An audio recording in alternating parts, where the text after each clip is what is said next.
There's fresh violence on the streets of Belfast this morning after a night of terrifying riots. The chaos was sparked after what's being called an attempted beheading of a health worker. The suspected knifeman, a Sudanese asylum seeker, faced court for the first time today, charged with attempted murder. Well, hundreds of anti-immigration protesters took to the streets, setting fire to homes and cars and causing destruction. Some people forced to flee for their lives. Let's go now to Roy McComb, who is a former Detective Chief Superintendent in Northern Ireland. Roy, thank you so much for being with us this morning.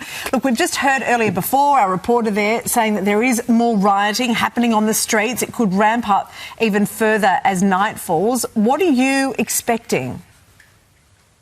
Good morning. Yes, we're now seeing the second night of protests around Northern Ireland, principally centred around Belfast, the capital. Last night was one of the most violent nights in recent history, with hundreds of rioters attacking property belonging to people they saw to be illegal migrants or asylum seekers living in Belfast. Homes were burnt to the ground, vehicles were damaged, police vehicles were damaged, and we had people marauding through the streets of Belfast, effectively pursuing those people they regarded as asylum seekers or migrants and burning them out of their homes.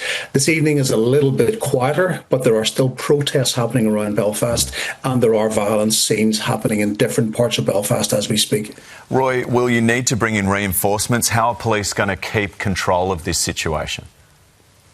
So the Police Service of Northern Ireland has officially requested what we call mutual aid that is coming over from Great Britain. Now, of course, we are part of the island of Ireland, so we have to bring officers over from England, Scotland or Wales. Will have to be flown over or brought on a ferry. That'll take a little bit of time to do. The Chief Constable has asked for an extra 200 officers. Wow. That is an indication of how stretched the Police Service of Northern Ireland are.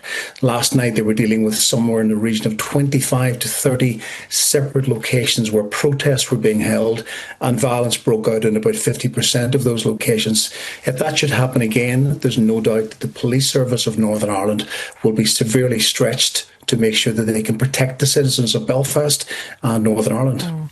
Look, this crime, it was in people's faces. It was recorded. The family of the victim, Stephen Ogilvie, has called for calm, basically, said that unrest is not welcome and said peaceful protest is the only way to bring about change. How would you sum up the feeling of unrest, I suppose, and disquiet about immigration in Ireland?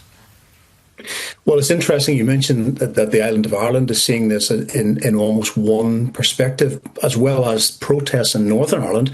We now see protests in the Republic of Ireland. We saw last night protests breaking out in Glasgow and indeed in London. I think there is a simmering sense of unease about immigration across the island of Ireland and across the United Kingdom. Politicians are united in their condemnation of the violence, as we should all be. But the people who are carrying out that violence are simply not listening, and they're pursuing their own agenda, and they're doing so violently, and it's a miracle thus far that nobody has been killed. OK, Roy McComb, thank you so much for your insight. Appreciate your time.